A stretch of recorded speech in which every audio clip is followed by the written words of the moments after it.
আল্লাহর সৃষ্টি শ্রেষ্ঠ জীব, মানুষকে আল্লাহর পছন্দের মানুষ বানাইতে তারা মেহনত করেছেন। নবীগণ মানুষের ভেতরে শ্রেষ্ঠ মানুষ, নবীরা আল্লাহ পাকের সর্বাধিক পছন্দের মানুষ। নবীদের আমলনামায় কোনো গুনাহ নাই।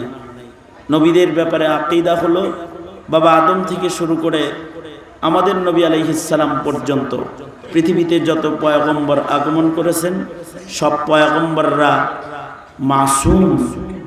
তারা আল্লাহ পাকের কাছে এতই প্রিয় যে তারা মাসুম, তাদের কোনো জিন্দেগিতে গুনাহ নাই, এমনকি তাদের গুনাহের কল্পনাও নাই। আল্লাহু আকবার, জোরে করে বলেন। শুধু গুনাহ নাই তা না, গুনার কি নাই?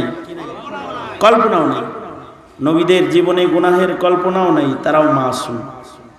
এমন মাসুম যে তাদের জিন্দেগিতে গুনার কল্পনা নেই।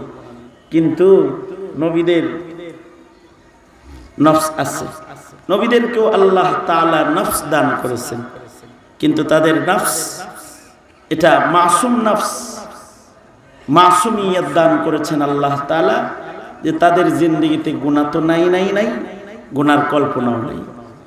তবে নবীদের পরেই যারা আল্লাহ পাকের প্রিয় মানুষ তারা হলো সিদ্দিকীন, যাদের গুনাহের কল্পনা থাকলেও তাদের জিন্দেগিতে গুনাহ নাই। যদি তাদের জীবনে কোনো গুনাহ হয়ে যায় তবে তারা গুনাহ নিয়ে কবরে যায় না, তারা তাদের গুনাহকে দুনিয়ার জিন্দেগিতেই আল্লাহর কাছ থেকে মাপ নিয়ে নেয়। তারা হলো সিদ্দিকীন, সিদ্দিক বান্দা। আল্লাহ পাকের নির্বাচিত পছন্দের 4 দল মানুষ আছে যাদেরকে আল্লাহ তাআলা বিনা হিসাব জান্নাত দান করবেন। মুনআম আলাইহি, কোরআনের ভাষায় যাদেরকে বলা হয় উলাইকাল্লাযী আনআমাল্লাহু আলাইহিম, পুরস্কার প্রাপ্ত বান্দা। মানুষের ভেতরে 4 দল। এক দল হলো নবীগণ, এরা বিনা হিসাব আল্লাহর জান্নাতি। নবীদের পরেই যাদের দাম তারা হলো সিদ্দিকগণ, এরাও বিনা হিসাব আল্লাহর জান্নাতি। সিদ্দিকদের পরেই দামি মানুষ হলো সুহাদা, শহীদগণ, যারা দ্বীনের জন্য শাহাদাত বরণকারী। শহীদরাও বিনা হিসাব আল্লাহর জান্নাতি, এরা পুরস্কার প্রাপ্ত। শহীদদের পরেই যারা আল্লাহর কাছে প্রিয় তারা হলো সালেহীন, আল্লাহওয়ালাগণ, যাদের জিন্দেগিতে আমলে সালেহ বেশি, নেকি বেশি, গুনাহ কম। নেকি বেশি, জোরে বলেন, নেকি বেশি, গুনাহ কম। যারা সালেহীন, যারা নেককার, নেককর্ম সম্পাদনকারী, এরাও বিনা হিসাব আল্লাহর জান্নাতি। নবীরা তো আছেন মাসুম, তাদের জিন্দেগিতে গুনার কল্পনাও নেই। সিদ্দিকদের জীবনে গুনাহ হতে পারে, কিন্তু সিদ্দিকরা গুনাহ নিয়ে কবরে যায় না। যেমন সাহাবায়ে কেরাম সিদ্দিকীনের জামাতের শ্রেষ্ঠ কাফেলার নাম, যাদের জিন্দেগিতে গুনাহ হয়েছে কিন্তু তারা গুনাহ নিয়ে কবরে যায় না। তাদের ব্যাপারে আহলুস সুন্নাতি ওয়াল জামাআর আকীদা হলো সাহাবীরা মাহফুজ মিন নারি জাহান্নাম, তারা আল্লাহর দোজখের আগুন থেকে মাহফুজ। তাদের শান হলো রাদিয়াল্লাহু আনহুম ওয়া রাজু আন, তাদের উপরে আল্লাহ রাজি, তারাও আল্লাহর উপরে রাজি। আল্লাহু আকবার। তাদের জীবনে কিন্তু গুনার কল্পনা আছে, অথবা গুনাহ ঘটেও গেছে। তাদের জীবনে গুনাহ ঘটেও গেছে। কেউ জিনা করে ফেলেছে, কেউ তোহমত দিয়ে ফেলেছে, কেউ পরনারীর হাত ধরে ফেলেছে, কেউ চুরি করে ফেলেছে। তারা চুরি করে নাই। আল্লাহ তাআলা নবীর নিজের হাতে গঠন করা এই জামাতকে কখনো কখনো অপরাধ আল্লাহ তাআলা করাইছেন। কেন করাইছেন? এজন্য করাইছেন কিয়ামত পর্যন্ত আনেওয়ালা নবীর উম্মত, আল্লাহর বান্দা যারা অপরাধ করবে তাদেরকে অপরাধের পরে তওবা করা শেখানো লাগবে। তো এই কারণে কিয়ামত পর্যন্ত জমিনে আগমনকারী মানুষদেরকে তওবা শেখানোর জন্য সাহাবীদেরকে আল্লাহ তাআলা গুনাহ করায় ফেলছেন। সাহাবীরা তওবা করেছে, তাদের তওবাকে কিয়ামত পর্যন্ত আনেওয়ালা মানুষের জন্য তওবার নমুনা বানাইছেন।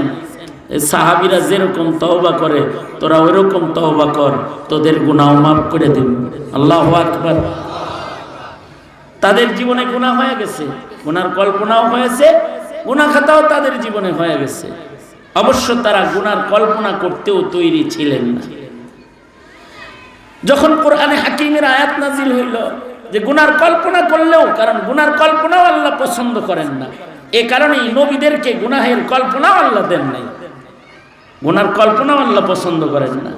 মনে মনে কেউ গুনার কল্পনা করবে, এটাও আল্লাহ তাআলা পছন্দ করে। গুনাহ তো পছন্দ করে না, গুনার কল্পনাও আল্লাহ তাআলা পছন্দ করেন না। এবং আল্লাহ পাক আল্লাহর এই পছন্দ জানায়াও দিচ্ছেন। আল্লাহ পাক বলেন লিল্লাহি মা ফিস সামাওয়াতি ওয়া মা ফিল আরদ, লিল্লাহি মা ফিস সামাওয়াতি ওয়া মা ফিল আরদ ওয়া ইন তুবদু মা ফি আনফুসিকুম আও তুখফুহু ইউহাসিবকুম বিহিল্লাহ ফায়াগফিরু লিমান ইয়াশা ওয়া ইউআযযিবু মান ইয়াশা ওয়াল্লাহু আলা কুল্লি শাইইন কাদির। আল্লাহ পাকের শান বলে দিলেন, পছন্দ বলে দিলেন।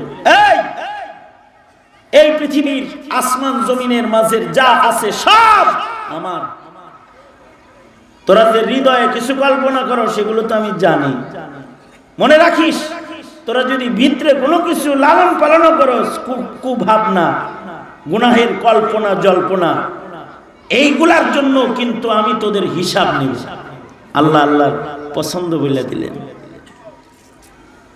যে তোমরা তোমাদের হৃদয়ে গুনাহ তো করবা না, গুনার কল্পনাও করবা না। তোমরা গুনাহের কল্পনা করো, এটাও আল্লাহ তাআলা পছন্দ করেন না। যদি ভিতরে ভিতরে কোনো খারাপ কল্পনা তোমরা করো, মনে রাখবে ইউহাসিবকুম বিহিল্লাহ, এর জন্য কিন্তু আল্লাহ তাআলা তোমাদের হিসাব নেবেন। হ্যাঁ, আল্লাহ তাআলা ইচ্ছা করলে হৃদয়ের এই হালতের কারণেও আল্লাহ ইচ্ছা করলে শাস্তি দিবেন, আর যাকে খুশি তাকে মাফ করে দিবেন। ইউআযিবু মান ইয়াশা ওয়া ইয়াগফিরু লিমান ইয়াশা ওয়া ইউআযিবু মান ইয়াশা। যারে খুশি মাফ করবেন, যারে খুশি আবার এটার জন্য শাস্তি দিবেন। তোরে আশরাফুল মাখলুকাত বানাইলাম, তুই গুনার কল্পনা করস কেন? এর লেগেও শাস্তি দিবেন। আল্লাহ তাআলা আল্লাহর পছন্দকে বর্ণনা করে দিলেন। সাহাবায়ে কেরাম পেরেশান। সাহাবীরা নবীর কাছে যায় বলে, ও আল্লাহর নবী, গুনাহের কল্পনা করলেও যদি আল্লাহ তাআলা আমাদের বিচার করেন, তাহলে তো আমাদের আর জান্নাতে যাওয়ার কোনো রাস্তা থাকবে না। মুহাম্মদুর রাসূলুল্লাহ সাল্লাল্লাহু আলাইহি ওয়াসাল্লামের কাছে সাহাবায়ে কেরামের বক্তব্য, ও আল্লাহর নবী, কল্পনা করুন গুনাহ, এর লিগেও যদি কোনো বিচার হয়, গুনাহের কল্পনা এসে গেল নফসের কারণে, এর জন্যও যদি মহান আল্লাহ আমাদের বিচার করেন, তাহলে জান্নাতে যাওয়ার আর কোনো রাস্তা আমাদের জন্য তো খোলা রইল না। আজব শিক্ষক মুহাম্মদুর রাসূলুল্লাহ সাল্লাল্লাহু আলাইহি ওয়াসাল্লাম, আর আজব ছাত্র সাহাবায়ে কেরাম রিজওয়ানুল্লাহি আলাইহিম আজমাইন। নবীজি সাহাবীদেরকে বললেন, এই তোমরা বনি ইসরাইলের মতো এমনটি বলো না যে সামি'না ওয়া আসাইনা, শুনলাম কিন্তু মানলাম না। এমন বক্তব্য বনি ইসরাইলের মতো তোমরা দিও না। তোমরা বলো আল্লাহর কাছে, আল্লাহ, আপনি যেহেতু গুনাহের কল্পনাও পছন্দ করেন না, সামি'না ওয়া আতা'না, আমরা ওয়াদা করে ফেললাম, আমরা গুনাহের কল্পনাও করব না। আল্লাহু আকবার। কালিমা আল্লাহর রাসূল সাহাবীদেরকে এটা শিখিয়ে দিলেন। সাহাবীরা যেমন সরওয়ারে দু আলম নবীর তালিম, সাহাবায়ে কেরামের ঈমানও ওইরকম। সাহাবায়ে কেরাম বলে ফেললেন, সামি'না ওয়া আতা'না ইয়া রাব্বানা।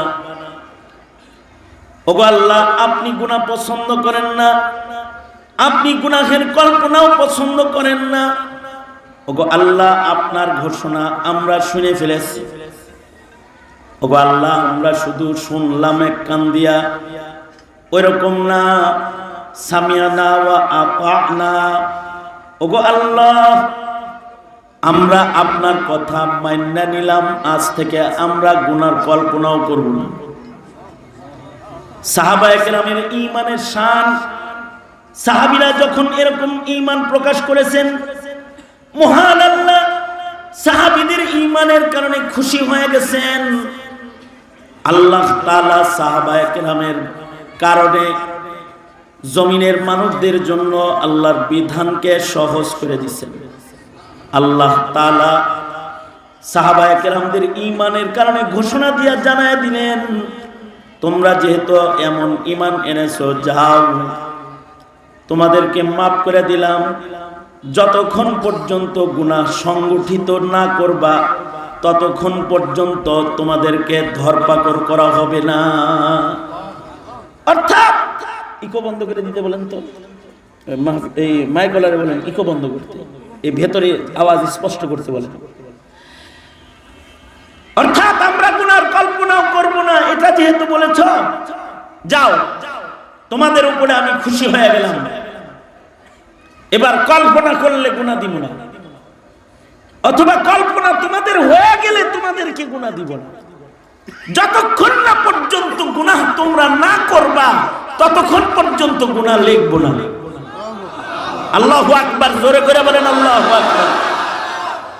গুনাহ না করলে গুনাহ লিখবে না। কল্পনা নফসের কারণে আসতেই পারে, নফসের ভেতরে গুনাহের কল্পনা আসতেই পারে, কিন্তু কল্পনা আসলেই গুনাহ লেখা হবে না। জমানার এক বুজুর্গ ছিলেন হাকিম তিরমিজি রাহমাতুল্লাহি আলাইহি, অনেক বড় এক মুহাদ্দিসও ছিলেন, অনেক বড় হাকিম ছিলেন। সেই যুগে, ওনার যুগে উনি সার্জারি অপারেশন করতেন। যখন বিজ্ঞানের, মেডিকেল সায়েন্সের এই উন্নতি মানুষের কাছে আসে নাই, ওই সময় এই একজন আলেমে দ্বীন মুহাদ্দিস, তিনি সার্জারি অপারেশন করতেন। আজও যারা উজবেকিস্তান ঘুরতে যায় তারা মাটির নিচে সেই যুগে করা ওনার আইসিইউ, যেটা মাটির নিচে উনি বানিয়েছিলেন, যেখানে উনি রোগীদেরকে সার্জারি অপারেশন করতেন, এটা মানুষ দেখতে যায়। অনেক বড় হাকিম ছিলেন, চিকিৎসক ছিলেন, ডাক্তার ছিলেন। ওই যুগে যেহেতু ডাক্তারকে হাকিম বলা হয় হতো, এ কারণে ওনার নাম ওভাবেই এখনো মশহুর রয়েছে, হাকিম তিরমিজি। আসলে উনি শুধু হাকিম না, উনি জমানার শ্রেষ্ঠ একজন হাফিজুল হাদিস মুহাদ্দিস ছিলেন, যার লক্ষ লক্ষ হাদিস মুখস্থ ছিল, এত বড় মুহাদ্দিস ছিলেন। তো ওনার এই চিকিৎসা বিজ্ঞানের শহরত যখন হয়ে গেছে, মানুষজন তো শত শত লোক ওনার কাছে ভিড় করত, রোগী হয়ে আসতো। তো উনি রোগীদের চিকিৎসা করতেন। একবার এক মহিলার মাথায় ভূত চাপছে, মহিলা বোরকা পরে, দুষ্ট মহিলা, সুন্দরী, এলাকার সবচেয়ে সুন্দরী নারী, বোরকা পরে হাকিম সাহেবের কাছে গেছে, যা বলে, হাকিম সাহেব আমি একজন রোগী মানুষ, রোগীর কিছু পার্সোনাল আলাপ ডাক্তারের কাছে করার সুযোগ দিতে হয়, লোকজনকে বাইর করে দেন, আমাকে একটু নিরিবিলি আমার গোপন সমস্যা আপনার কাছে বলার সুযোগ দেন। ডাক্তার সাহেব বিপদে পড়ছে, মহিলা সবার সামনে কথা বলবে না, লোকজন বাইর করে দিছে। দুষ্ট মহিলা তার চেহারার আজব সৌন্দর্য যেটা আল্লাহ তাকে দিয়েছিল, এই সৌন্দর্যকে বের করে জুলাইখার মতন বলেন, আসলে আমি তো প্রেম রোগী, আমি আপনাকে ভালোবাসি, আপনি আমাকে বিয়ে করেন, হাই তালাক, আপনি আপনার মন চাহিদা আপনি পূরণ করতে পারেন। হাকিম তিরমিজি তো অনেক বড় বুজুর্গ ছিলেন, উনি চিৎকার দিচ্ছেন, এই ইন্না লিল্লাহ, ঘরের ভিতরে শয়তান এসে পড়েছে, চিৎকার দিচ্ছেন। যখন এই চিৎকার দিচ্ছেন, আউযু বিল্লাহি মিনাশ শাইতানির রাজিম, তো ঘরের বাইরে থেকে অন্য লোক যারা, তারা সব ঘরের ভিতরে ঢুকে পড়ছে। মহিলাও বলতেছে, বড় চালাক মহিলাও বলেন, আউযু বিল্লাহি মিনাশ শাইতানির রাজিম, ঘরের ভিতরে শয়তান ঢুকে পড়েছে। জুলাইখার মতো নাকি, এটা বড় চালাক, নিজেরে বাঁচায় নিয়েছে। হাকিম তিরমিজি আলেমে দ্বীন, ভাবলেন আমার ইজ্জত বাঁচুক, তার ইজ্জত বাঁচুক, সেও চলো যাক, আমিও নিরাপদ হয়ে যাই। ঘটনা এভাবেই শেষ হয়ে গেল যে মহিলার এই দুষ্ট কার্য সম্পর্কে কেউ আর জানতে পারল না। হাকিম তিরমিজি তখন বুড়া হয়ে গেছেন। 40 বছর পরে হঠাৎ করে হাকিম তিরমিজি এই ঘটনা সংঘটিত হওয়ার 40 বছর পরে হাকিম তিরমিজি একদিন আসরের নামাজের ওযু বানাইতেছেন। ওযুর আগে যখন মিসওয়াক করতেছেন তখন ওনার হৃদয়ের নফসে আম্মারা কল্পনা করাইতেছে ওনারে, তিরমিজি কি একটা চান্স পাইছিলি নিরিবিলি ঘরে, কামটা যদি সাইরা ফেলাইতি, মনের চাহিদা যদি পূরণ করতি, একটা সুন্দরী নারীর সাথে নিজের খাহেশ পূরণ হয়েও যেত। আর মহান আল্লাহর তো আজব শান, তিনি তো ক্ষমা চাইলে বান্দাকে মাফ করে। ফাঁকে যদি আল্লাহর কাছে তওবা করতি তাহলে হয়তোবা আল্লাহ তাআলা তোকে মাফ করে দিত। নিজে নিজেই কল্পনা করতেছে, কারণ আল্লাহ তাআলা বান্দার যে সকল গোপন গুনাহ রয়েছে, এই গুনাহগুলো, যে গুনাহগুলো সম্পর্কে পৃথিবীর মানুষ জানে না। প্রত্যেকটা মানুষের জীবনে এমন কিছু গুনাহ আছে যেই গুনাহগুলোর সম্পর্কে পৃথিবীর অন্য কেউ জানে না, শুধুই মাত্র বান্দা জানে। আর আরেকজন জানে, যিনি গোপন জানে, তিনি হলেন আল্লাহ। আল্লাহ তাআলা বান্দার ওই সকল গোপন গুনাহগুলোকে সাত্তারুল উয়ুবের চাদর দিয়া আল্লাহ তাআলা ঢেকে রাখেন। বান্দা যদি আল্লাহর দ্বারস্থ হইয়া যদি আল্লাহর কাছে কয়, আল্লাহ গো, আমার এই গোপন গুনাহটা, যে গুনাহটার কোনো সাক্ষী নাই, শুধুই মাত্র তুমি জানো, মানুষ জানে না, ওগো আল্লাহ আমি তওবা করতেছি, ময়দানে মাহশারে আমার গোপন গুনাহকে প্রকাশ কইরা আল্লাহ তুমি আমারে শরম দিও না, ও আল্লাহ তুমি আমাকে মাফ করে দাও। যদি কোনো বান্দা খালিস এমন কোনো তওবা করে ফেলে, তাহলে আল্লাহ তাআলা বান্দাকে বলেছে, লা তাকনাতু মির রাহমাতিল্লাহ, ইন্নাল্লাহা ইয়াগফিরুয যুনুবা জামিআ। কোন বান্দা যদি তার কৃত গুনাহ থেকে আল্লাহর কাছে মাফ চায়, তাহলে আল্লাহর শান হইল আল্লাহ তাআলা গোপনে বান্দারে মাফ করে দেয়। আল্লাহু আকবার। কারণ আল্লাহ পাকের শান, তিনি গফফার। এই কারণেই শরীয়তে ইসলামের গাইডলাইন হলো, ইসলামের গাইডলাইন, কারণ যদি অনাকাঙ্ক্ষিত গোপন কোনো গুনাহ হয়ে যায়, তো ইসলাম বলে তুমি তোমার এই গোপন গুনাহটা বইলে বেড়ায়ও না, আর একজনের সাক্ষী বানায়ও না, তুমি তোমার গুনাহের জন্য গোপনেই তোমার মালিকের সাথে যোগাযোগ করে ফেলাও। আল্লাহু আকবার বলেন। কারণ তিনি তো রাতের গভীরে তোমাকে ডাকেন, আলা মিন মুস্তাগফিরিন, আছো কি কেউ আমার কাছে ক্ষমা চাইবে, তো আমি তোমার জিন্দেগীর গুনাহ মাফ করে দিব। কেউ কি আছো আমার কাছে শেষ রাত্রিতে মাফ চাও, আমি তোমার জীবনের গুনাহ মাফ করে দিব। কিন্তু আমরা এই জমানায় নিজের গুনাহ গোপন করে নিজের বুজুর্গি প্রকাশ করলেও, সাহাবীরা আমাদের মতো ডুপ্লিকেট বুজুর্গ ছিল না, অথবা ডুপ্লিকেট ইমানদার ছিল না। সাহাবীদের কোনো গুনাহ গোপনে হয়েও গেলে তারা সেটার জন্য শাস্তি দুনিয়াতে গ্রহণ করে দুনিয়ার গুনার সাজা দুনিয়ায় নিয়ে তারা পবিত্র হয়ে কবরে গেছে। আমাদের জীবনেতে এত গুনাহ আছে যে গুনাহগুলো আমরা গোপন করে রাখি। মায়ের গুনাহ যদি সন্তান দেখতো, সন্তানেরা মাকে মা বলে ডাক দিত না। সন্তানের গুনাহ যদি বাবা মা দেখতো, ঘরে জায়গা দিত না, ত্যায্য করে বের করে দিত। স্বামীর গুনাহ যদি স্ত্রী দেখতো, জানতো, তাহলে এই স্বামী স্ত্রীকে এক জায়গায় রাখা যেত না। স্ত্রীর অধিকার স্বামী দিত না, স্বামীর অধিকার স্ত্রী দিত না। সব গুনাহ গোপন কইরা সবাই যার যার জায়গায় বুজুর্গ নাম্বার 1, পীর তার গুনাহ গোপন করে মুরিদের কাছে আব্দুল কাদের জিলানী। আমরা তো এই যুগে আছি, কিন্তু সাহাবায়ে কেরামের ঈমান এরকম ছিল না। সাহাবায়ে কেরামের গোপনেও যদি কোনো গুনাহ হয়ে যেত, তারা নবীর কাছে এসে বলতো, ওগো নবীজি, আমরা তো আল্লাহর কাছে ওয়াদা করছিলাম আমরা গুনাহ কল্পনাও করব না, আমার তো গুনাহ হয়ে গেছে, তাহিরনি ইয়া রাসূলুল্লাহ, ওগো আল্লাহর নবী, হক কায়েম করে আমাকে আমার পাপের শাস্তি প্রদান করেন, আমি পাপের দুর্গন্ধ নিয়ে কবরে যাওয়ার সাহস পাই না। এটা হলো সাহাবী। যেমন এক সাহাবী আল্লাহর রাসূলের সামনে এসেছে,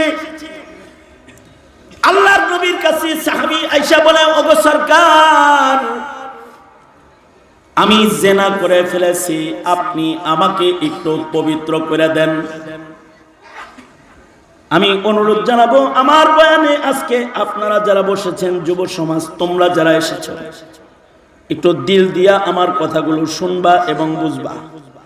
সাহাবী আল্লাহর রাসূলের কাছে এসে বলে, জানাইতু ইয়া রাসূলুল্লাহ, ওগো আল্লাহর নবী, আমি জিনা করে ফেলেছি, তাহিরনি, আপনি আমাকে পবিত্র করেন, আমি জিনার গুনাহ লইয়া কবরে যাওয়ার সাহস পাই না, দুনিয়ার গুনার সাজা আমি দুনিয়ায় লইয়া পবিত্র হয়ে কবরে যেতে চাই।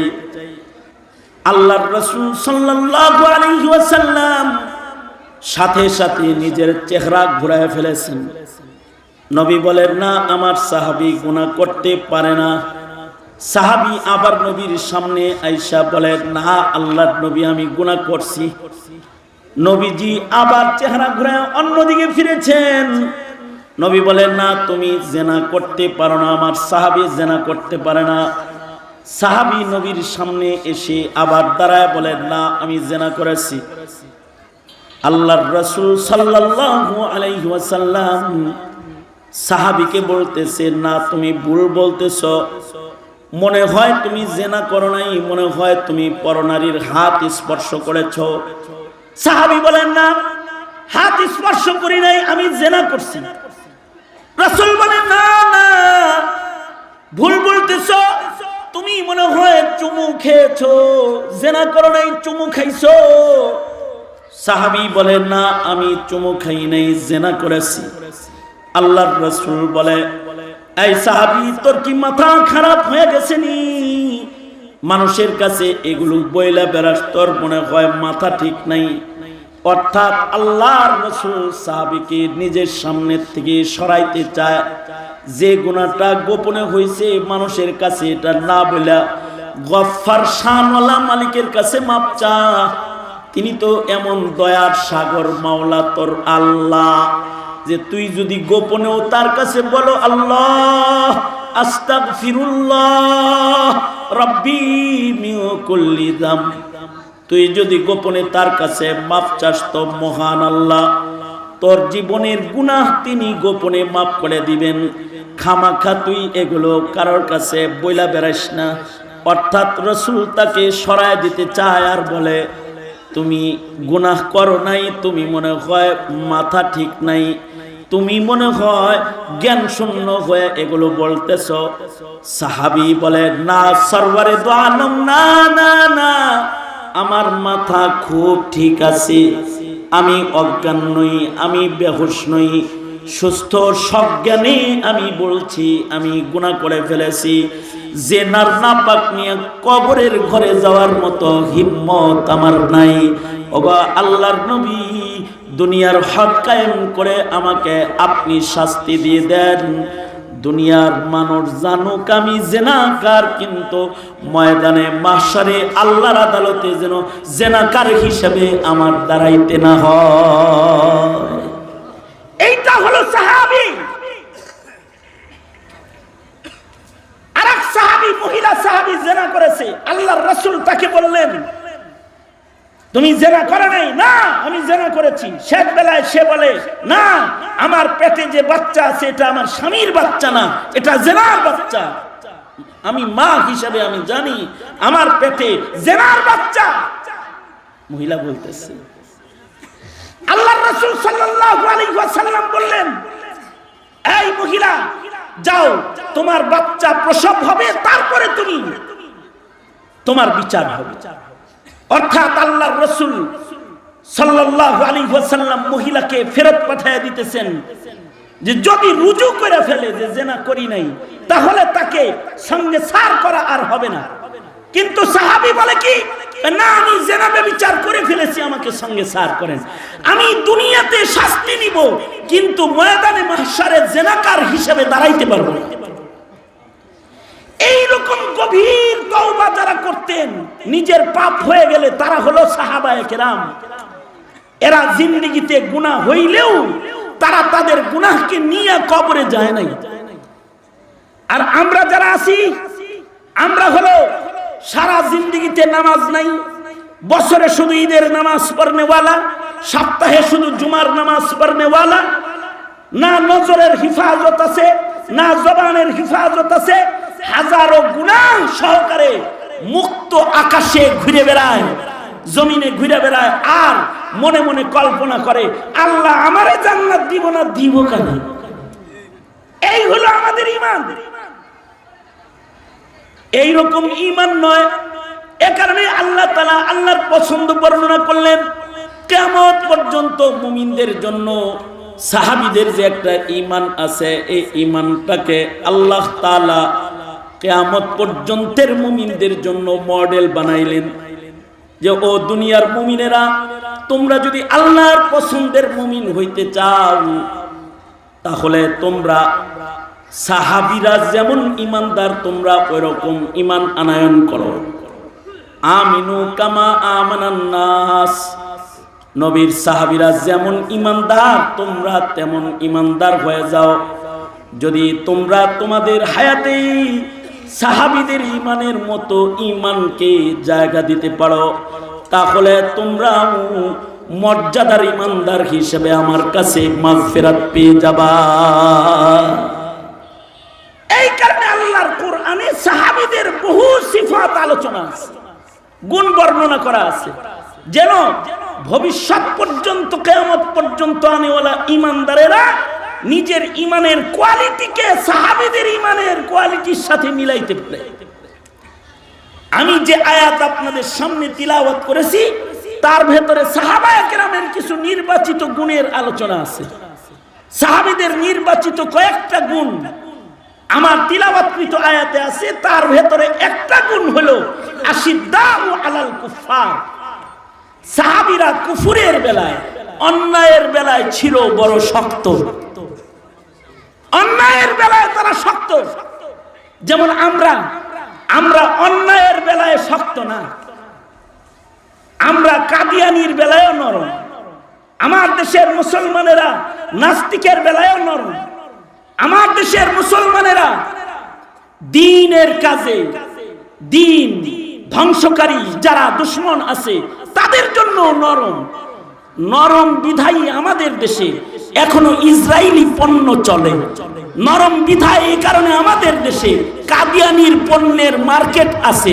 নরম বিধায় এ কারণে আমাদের সমাজে 90% মুসলমানের মাটিতে নাস্তিকরা বড় বড় গলায় কথা কয়, কারণ আমরা নরম। আমরা দ্বীনের বেলায় কঠিন না, কিন্তু সাহাবী দ্বীনের বেলায় কঠিন, ইসলামের বেলায় বড় শক্ত, দুশমনদের ব্যাপারে তারা বড় মজবুত, শক্তিশালী।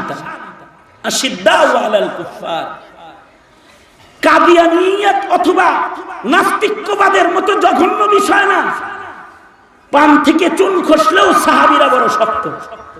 আব্দুল্লাহ ইবনে মাসউদ রাদিয়াল্লাহু আনহু নবীজির সাহাবী, সাহিবুল নালাইন আব্দুল্লাহ ইবনে মাসউদ রাদিয়াল্লাহু আনহু, উনি একদিন মসজিদে নববীতে প্রবেশ করেছেন সকালবেলা সূর্য উদয়ের পরে। তো হযরত আব্দুল্লাহ ইবনে মাসউদ মসজিদে যায়, দেখে কি মসজিদের ভেতরে একদল জামাতের সাথে ইশরাকের নামাজ আদায় করতেছে। আব্দুল্লাহ ইবনে মাসউদ যা জিজ্ঞেস করলেন, এই তোমরা জামাতের সাথে এটা কি নামাজ পড়ো সূর্য ওঠার পরে? এমনও তো হইতে পারে যে ফজরের নামাজি জামাতের সাথে পড়তেছে সূর্য ওঠার পরে, হইতে পারে না? নবীজি জামাতের সাথে ফজরের নামাজ পড়ছে না সূর্য ওঠার পরে?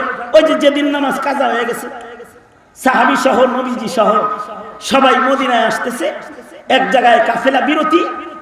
আল্লাহর রাসূল সাল্লাল্লাহু আলাইহি ওয়াসাল্লাম সাহাবীদেরকে নিয়ে ঘুমিয়ে পড়লেন খোলা আকাশের নিচে। ফজরের নামাজ জাগ্রত হয়ে পড়বেন, দায়িত্ব দিলেন হযরত বেলাল রে ডাক্কা তোলার জন্য। বেলাল, আমরা সবাই ঘুমালাম, কিন্তু তুমি জেগে থাকো, আমাদের ফজরের সময় তুমি জাগায়া দিবা। আল্লাহ তাআলা ঘুম বেলাল রে দিয়ে দিছে। উদ্দেশ্য হলো সাহাবীদের মতো পবিত্র জামাতের মানুষ যাদের জীবনে কোনোদিন নামাজ কাজা করার চাহিদা হৃদয়ে আসে না, তাদেরও নামাজ কাজা হয়ে যাক নবী সহ, যাতে করে কিয়ামত পর্যন্ত কাজা নামাজ কেমনে আদায় হবে এটা যেন উম্মতরে শিখানো যায়। আল্লাহু আকবার কাবীরা। আল্লাহ তাআলা সাহাবীদের তো ঘুম পাড়াইলেনই, নিজের হাবিবুল্লাহকেও ঘুম পাড়াইয়া দিলেন। সাহাবীরা সব ঘুমাইতেছে, বেলাল ডাইকা তুলবো, বেলালও ঘুমাইতেছে, নবীজিও ঘুমাইতেছে। সূর্য উঠে গেছে, সূর্যের আলো সর্বপ্রথম আবু বকরের চোখের উপরে পড়ছে। আবু বকরের চোখ খুলছে। আবু বকর চোখ খুইলেই আগে দেখতেছে নবী জাগ্রত না ঘুমন্ত। আগে তাকাইছে নবীর দিকে। আবু বকর তাকায় দেখেছে রাসূল ঘুমাইতেছে। আবু বকর সাথে সাথে চোখ বন্ধ করে দিছে, কারণ আবু বকর তো নবী আলাইহিস সালাতু ওয়াস সালামের হাইয়ান ওয়া মাইয়িতান আসবাহ আনিন নবী সাল্লাল্লাহু আলাইহি ওয়াসাল্লাম। আবু বকর নবীজির খেলাফ জিন্দেগিতে কোনোদিন কিছু করে নাই। নবী যেমন আবু বকর তেমন। আবু বকর তাকায় দেখে নবী ঘুমায়, নবী ঘুমাইতেছে, আমার মাতব্বরির দরকার কি, আমিও ঘুম। উনি চোখ বন্ধ করে রয়েছে যে আমি আর চোখ খুলতেছি না। মুহাম্মদুর রাসূলুল্লাহ সাল্লাল্লাহু আলাইহি ওয়াসাল্লামের চোখ বন্ধ, তো আমারও চোখ বন্ধ। আল্লাহু আকবার কাবীরা বলে। তার মানে আবু বকর বুঝতেছে আল্লাহ যেহেতু তার বন্ধুরে ঘুম পাড়াইতেছে, নিশ্চয়ই এখানে অন্য কোনো কাহিনী আছে। হযরত আবু বকর চোখ বন্ধ করে দিয়েছেন। এই ফাঁক দিয়া সূর্যের আলো হযরত উমরের চোখে লাগছে। হযরত উমর তো আর আবু বকরের মতো নরম না, উনি তো একটু গরম। ঘুম ভাঙতে উনি জোরে করে বলে ইন্না লিল্লাহ। আর এত গরম পারে তো হযরত বেলাল রে যায় আছাড় মারে, ডাক্কা তুলবে তুই, আর তুই নিজেই ঘুমাইতেছস, আমার সবার নামাজ খাইছস। সাহাবীর এক ওয়াক্ত নামাজের অনেক দাম। সাহাবীর কাছে এক ওয়াক্ত নামাজের অনেক দাম। তুমি মুসলমান, 50 বছর বয়স হয়েছে, তোমার নামাজের দাম এখনো আসে নাই, কিন্তু সাহাবীর কাছে এক ওয়াক্ত নামাজের অনেক দাম। এই কারণে সাহাবী যখন নামাজ ছুটে যাওয়ার আফসোস করছে, সাহাবীদের হৃদয়ের মূল্যায়ন করে আল্লাহ তাআলা শরীয়তে ইসলামকে অন্যান্য নবীদের ধর্মের তুলনায় আসান করছে। যেমন এর আরেকটা দৃষ্টান্ত, সাহাবীরা আল্লাহর রাসূলের সাথে আসতেছেন মদিনাতুল মুনাওয়ারাতে। নবীজি এক জায়গায় সাহাবীদের নিয়ে বিশ্রাম করলেন এবং আল্লাহর রাসূল সময় মতো ঠিক 3টায় সকলকে ডেকে জাগায়া দিলেন, চলো যাই, ফজরের নামাজ আমরা অমুক জায়গায় কুয়ার কাছে গিয়ে ওযু করে তাজা ওযু দিয়ে ফজরের নামাজ পড়ব। সময় মতো কাফেলা রেডি, যাইতে 1 ঘন্টা লাগবে, যাইতে যাইতে ফজরের ওয়াক্ত হবে, সেখানে গিয়ে আমরা তাজা পানি দিয়ে ওযু করে ফজরের নামাজ জামাতের সাথে আদায় করব। ঠিক এই সময় উম্মুল মুমিনিন হযরত আয়েশা সিদ্দিকা যখন সবাই যাবে রওনা করবে, তখন কয় আমার তো গলার হার হারায় গেছে, মানে আমার গয়না হারায় গেছে। মহিলাদের কাছে কিন্তু তার গহনার খুব দাম। মনে করেন এক আলমারিতে 5 লাখ টাকা আছে, আর এক আলমারি সেখানে তার একটা সোনার আংটি অথবা একটা 70,000 টাকার চেন আছে। হে দরকার হয় যে ঘরে তার আংটি আর চেন আছে এটারে 3টা তালা মারবো, কিন্তু 5 লাখ টাকা যে জামাইয়ের আর এক ঘরে আছে ওটার দিকে কোনো খেয়াল নাই। হের গয়নার দাম তার কাছে আছে। এরকম মুসিবতে মাঝে মধ্যে আমিও পড়ি। বউ যখন বাপের বাড়ি বেড়াইতে যায়, হের সোনা দানা যে ঘরে আছে ওই ঘর কিন্তু ঠিকই তালা দেয়, কিন্তু আমার টাকা পয়সা যে ঘর আছে ও ঘরের দরজা খোলা। তার আর স্বর্ণের আর গহনার অনেক দাম। হযরত আয়েশা ওনার কাছে ওনার গহনার অনেক দাম। বাচ্চা মানুষ চিল্লায় কান্না শুরু করছে যে আমার গয়না হারায় গেছে, গয়না হারায় গেছে, গয়না ছাড়া আমি যাব না। আল্লাহর রাসূল সাল্লাল্লাহু আলাইহি ওয়াসাল্লাম হযরত আয়েশাকে তো মুহাব্বত করতেন। হযরত আয়েশার মুহাব্বতে নবীজি বললেন, এই আয়েশার হাতটা তালাশ করো, পাইলে আমরা যাব, পাইলে তারপরে যাব। এদিক দিয়ে হার খুঁজতে খুঁজতে ফজরের ওক্ত কাছাকাছি, যাইব কখন, ওযু করব কখন, নামাজ পড়ব কখন, তখনও পর্যন্ত তায়াম্মুমের আয়াত নাজিল হয় না। এর ফাঁকে যখন কনফার্ম হয়ে গেল যে হারও পায় নাই, আমাদের নামাজ সবার গেছে, সাহাবীরা তো এক ওয়াক্ত নামাজের জন্য পেরেশান। এর ভেতরে হযরত আবু বকর আয়েশা নিজের কন্যাকে মায়ের শুরু করলেন, তোর কারণে আমাদের সবার নামাজ কাজা হইতেছে, হার হারাইলো কেন, তুই কেমনে গেছিলি, তুই এমনি গেছস কেন, মানে যা যা বলার আবু বকর তো আবু বকরই। হযরত আয়েশার সমানে শাসন শুরু করছে। এই যে আবু বকর আয়েশা সিদ্দিকাকে শাসন করছে, এইটা আল্লাহর পছন্দ হয়ে গেছে। এক ওয়াক্ত নামাজের জন্য তাদের পেরেশানি এটা পছন্দ হয়ে গেছে। সাথে সাথে নতুন আয়াত নাজিল হয়ে গেছে। নবীজি ঘুমিয়ে আছেন, তন্দ্রায় জিবরাইল এসে পড়েছে। নবীজি সাহাবীদেরকে পেরেশান হতে মানা করেন। অন্য উম্মতের নামাজ পড়ার অস্ত্র ছিল একটা, ওযু। আপনার সাহাবীদের পেরেশানির কারণে তাদেরকে নামাজ পড়ার অস্ত্র দিলাম দুইটা। পানি না পাবে ফাতায়াম্মামু সাঈদান তাইয়্যিবা, মাটিতে হাত মেরে তায়াম্মুম করে নামাজ আদায় করে ফেলো। আল্লাহু আকবার কাবীরা। আমাদের মতো নামাজি যদি ওই যুগে থাকতো, তাহলে শরীয়তে ইসলাম এরকম সহজ পন্থা পাইতো না। কারণ আমাদের নামাজের জন্য জ্বালাও আইতো না, আর তায়াম্মুমের আয়াতও আইতো না।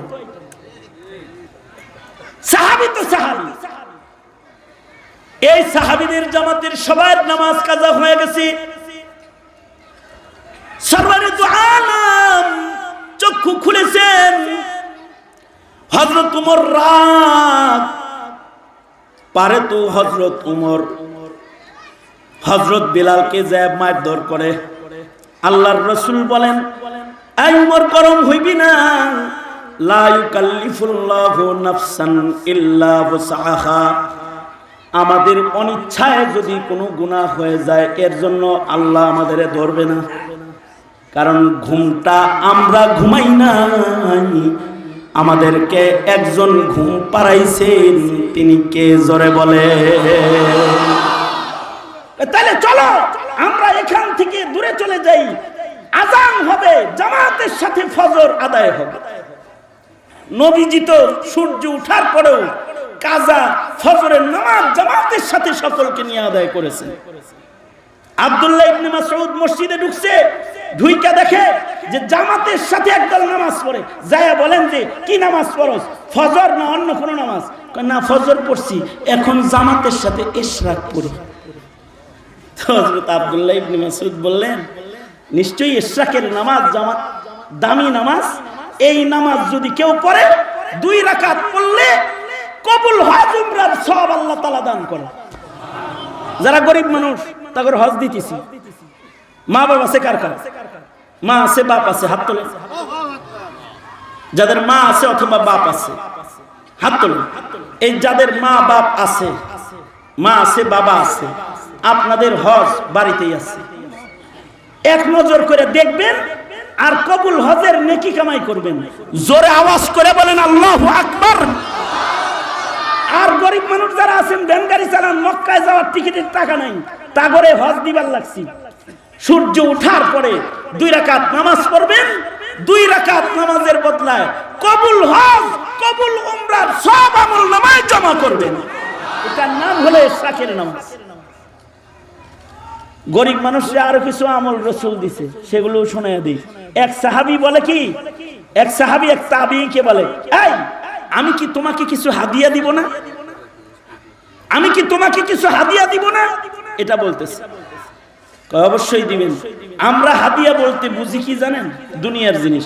আমরা হাদিয়া বলতে বুঝি একটা ফুল, আমরা হাদিয়া বলতে বুঝি আই লাভ ইউ লেখা একটা কার্ড, আমরা হাদিয়া বলতে বুঝি একটা টাকার পুতলা, আমরা হাদিয়া বলতে বুঝি একটা উপন্যাস বই, এগুলা বুঝি আমরা হাদিয়া। কিন্তু সাহাবী তাবিঈকে বলতেছে আমি তোমাকে একটা জিনিস হাদিয়া দিব, নিবে? দেন। সাহাবী বলে কি, সামিআতু আনিন নবী সাল্লাল্লাহু আলাইহি ওয়াসাল্লাম, আমি আমার নবীর কাছ থেকে শুনেছি কেউ যদি ফজরের নামাজ আদায়ের পরে সূর্য উদয় পর্যন্ত জায়নামাজে বৈশা সময় কাটায়, আর যদি সূর্য ওঠা পর্যন্ত জায়নামাজে অপেক্ষা করতে থাকে, আর এই ফাঁকা টাইমে যদি সে পড়ে লা ইলাহা ইল্লাল্লাহ ওয়াহদাহু লা শারীকা লা লাহুল মুলকু ওয়া লাহুল হামদু ইউহয়ী ওয়া ইউমীত ওয়া হুয়া আলা কুল্লি শাইইন কাদির, যদি 10 বার কেউ পড়ে, সুবহানাল্লাহ বলার লেগে রেডিও বহেন, খবরটা দেওয়ার সাথে সাথে ডেলিভারিটা ভালো দিয়েন। যদি কেউ 10 বার এটা জায়নামাজে বৈশা খালি পড়ে, তো আল্লাহ তাআলা তাকে 4টি গোলাম আজাদ করার সওয়াব আমলনামায় দান করবে। যদি পার্কে যায় বসে থাকেন কয়টা পাইবেন? কে স্যারের চোখে যুবকরা মনে করে ঘন্টার পর ঘন্টা পার্কে বসেছিলা, কয়টা নাকি পাইবা? আর যদি জায়নামাজে বসে থাকো 10 মিনিট, সূর্য উঠতে 10 মিনিট বাকি আছে, আর এই কালিমাগুলা খালি পড়ো, গোলাম আজাদ করার সওয়াব পাইবা। গরিব মানুষ সদকা করতে পারো না, তো বয়া বয়া তাসবিহ পড়ো। এখানে আল্লাহর রাসূল তাসবিহে ফাতিমি দিবেন গরিব মানুষে নেকি কামাই করার লেগে। কিন্তু আমরা এত গাফেল, পয়সাও কামাই করা জানি না, নেকিও কামাই করা জানি না। পয়সা কামাইও করা জানে না কিছু গরিব আছে, না এরা পয়সা কামাই করে, না এরা নেকি কামাই করে।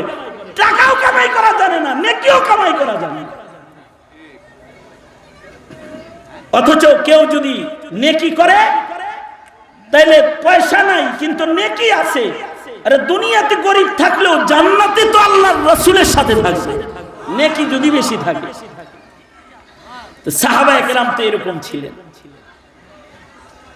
সাহাবীর কাছে তো ইশরাকের অনেক দাম, তো হেরা জামাতের সাথে ইশরাক করতেছে। তাদের ধারণা হলো ফজরের নামাজ যেহেতু জামাতে বললে সওয়াব হয়, ইশরাকও জামাতে বললে সওয়াবই তো হইব। ইশরাকও জামাতের সাথে পড়ি, জামাতের সাথে ইশরাক করতেছে। হযরত আব্দুল্লাহ ইবনে মাসউদ বললেন, এই আমি নবীর সাহাবী, নবীর যুগে আমি নবীকে ইশরাকের নামাজ পড়তে দেখেছি। নবী জীবনে কোনোদিন জামাতের সাথে ইশরাক পড়ে নাই। একা একা পড়ার নামাজ ইশরাকের নামাজ। এই একা পড়ার নামাজ জামাতে পড়বি? আমি এখনো নবীর যুগের জামা গায়ে দিই, লাম তুখলাক, জামা এখনো ছিঁড়ে নাই। এখনো নবীর যুগে যে বর্তনে ভাত খাইতাম, ওই বর্তনে ভাত খাই, লাম তুকসার, এখনো পর্যন্ত বর্তন ভেঙ্গে যায় নাই। আর নবীর আমল ভাঙ্গা ফেলাইয়া দিবি আমি থাকতে? পাথর মাইরা মদিনার থেকে বাইর করে দেবে। মানে আমলের রং চেঞ্জ করবি, পাথর মেরে বের করে দিব। সাহাবী তো আমলের রং চেঞ্জ করলে পাথর হাতে নিত, কিন্তু আমরা আমাদের সন্তানের ঈমান নিয়ে যায়, কাদিয়ানি বানায়, ট্রান্সজেন্ডার সামনে এনে সমকামিতা শিখাইতে চায়, অথবা বানরের বাচ্চা বানাইতে চায়, ভ্রান্ত মতবাদ ডারউইন শিখাইতে চায়, অথবা জাতির ঈমান আকীদা তছনছ করে তাদেরকে দিন শূন্য করে ফেলতে চায়, তখনও আমাদের মুখ দিয়ে কোনো আওয়াজ বের হয় না। যদি আওয়াজ নাই বের হয়, তাহলে প্রস্তুত থাকো, কিছুদিন পরে জানাজা পড়ানোর মানুষও তালাশ করে পাবা না, জানাজা পড়ার কাউকে তালাশ করে পাবা না। এ কারণে সাহাবায়ে কেরাম শিদ্দাউ আলাল কুফার, উম্মতের উলামায়ে কেরাম যেহেতু সাহাবায়ে কেরামের আদলে জিন্দেগি চালাইবার জন্য প্রত্যয় গ্রহণকারী, সঙ্গত কারণে সবার মাথা ব্যথা না হইলেও মুসলমানের মাটিতে যখন ইসলামের বিরুদ্ধে কোনো কিছু দেখা যায়, কারোর মুখ না খুললেও মৌলবীরা মুখ খুলে। কিন্তু আফসোসের বিষয় হলো দেশের মুসলমানরা তখন মৌলবীদের মুখ খোলাকে ইমানদারি না বলে এটাকে রাজনীতির কাদা লাগায় তাদের মুখ বন্ধ করে দিতে চায়। মুখ বন্ধ করে দিতে চাও কেন? হালাল আর হারামও কি বলতে দিবা না? কিভাবে একজন মানুষ ঈমান নিয়ে কবরে যাবে আর কি করলে ঈমান নষ্ট হবে তাও বলতে দিবা না। মুহতারাম হাজিরিন, সুতরাং এটা সাহাবীদের ঈমানের একটা গুণ, আশিদ্দাউ আলাল কুফার, কুফরের বেলায় শক্ত। ডাক্তার হন, ইঞ্জিনিয়ার হন, অ্যাডভোকেট হন, এমপি হন, মন্ত্রী হন, দুনিয়ার অনেক কামাই রুজি করেন কিন্তু ঈমান হারায় না। কাদিয়ানির বিষয়ে শক্ত থাকেন, নাস্তিক মুরতাদের বিষয়ে শক্ত থাকেন। কাদিয়ানিরা কাফের এটা বলতে কষ্ট লাগে না যেন আপনার, অথবা নাস্তিক মুরতাদরা এদেশের মুসলমানদের ঈমানের ক্ষতি করছে এটা যেন আপনার বলতে কষ্ট না লাগে। যদি কষ্ট লাগে তাহলে ঈমানদারদের সাথে হাসর হবে না, হবে না, হবে না, ঈমানদারদের সাথে হাসর হবে না। তাহলে সাহাবায়ে কেরামের একটা সিফাত আশিদ্দাউ আলাল কুফার, আর একটা সিফাত রুহামাউ বাইনাহুম। সাহাবীরা একে অপরে বড় ভালোবাসার বন্ধনে আবদ্ধ ছিলেন। তারাহুম রুকআন সুজদাই ইয়াবতাগুনা ফাদলাম মিনাল্লাহি ওয়া রিদওয়ানা। সাহাবীরা রুকু সিজদা করতেন, এত বেশি রুকু সিজদা করতেন, সীমাহুম ফি ওয়ুজুহিহিম মিন আসারিস সুজুদ। সাহাবীদের চেহারার ভেতরে সিজদার দাগ। আমাদের মুসলমানদের চেহারায় এখন ইবাদতের আসর নাই, মুসলমানদের গায়ে এখন ইবাদতের পোশাক নাই। এত ইবাদত শূন্য ঈমান নিয়া ময়দানে মাহশারে দাঁড়াইলে নেককারের দপ্তরে নিজের নাম কিন্তু রাখা যাবে না বাবা। তাই নিজের জিন্দেগিতে সাহাবীদের ওই গুণ, ইবাদত বেশি জিন্দেগিতে যেন ইবাদত বেশি হয় এমন একটা হালত যদি কমাস কম কায়েম করা যায়, তাহলে সিদ্দিক না হইলেও সালেহিন হিসাবে জান্নাতি বান্দা হইয়া আল্লাহর আদালতে দাঁড়ানো যাবে। সুতরাং বেশি ইবাদত করার শপথ নিই, 5 ওয়াক্ত নামাজ পড়ব, নফল সুন্নাত, রমাদানুল মুবারকের 20 রাকাত তারাবি আদায় করব, ইবাদত বেশি করব, কমাবো না, এটাকে বাড়াবো ইনশাআল্লাহ। বলেন ইয়া আল্লাহ। দ্বীনের ব্যাপারে আমরা মজবুত থাকবো, চিল্লায় জোরে বলেন ইনশাআল্লাহ। নিজেরা ভালোবাসা লালন করব ইনশাআল্লাহ। ইবাদত বেশি করব, গুনাহ বর্জন করব। আল্লাহ তৌফিক দান করেন। চিল্লায় জোরে বলেন আমিন, আরো জোরে আওয়াজ করে বলুন আমিন। খাতে গত বছরও আমার উস্তাদ মুহতারাম মাহফুজুল হক সাহেব হুজুর দামাত বারকাতুহুম আমাকে এখানে দাওয়াত করেছিলেন, কিন্তু আসা হয় নাই, কোনো কারণে প্রোগ্রামটাই ওইভাবে বাস্তবায়ন হয় নাই। আল্লাহ তাআলা এবার আনলেন। সাহাবায়ে কেরামের সিফাত যা আমি আপনাদের সামনে তুলে ধরেছি, ওই সিফাতগুলোকে সামনে রেখে খালিস তওবা বেশি বেশি করার, ইবাদত বন্দিগি বেশি করার, নিজেরা মুহাব্বতের জিন্দেগি লালন পালন করার, কুফরের বেলায় মজবুত অবস্থানে দাঁড়িয়ে থাকার তৌফিক আমাদেরকে আল্লাহ তাআলা দান করুন। এই আশাবাদ ব্যক্ত করেই আমি আমার সংক্ষিপ্ত কথা এখানেই শেষ করব।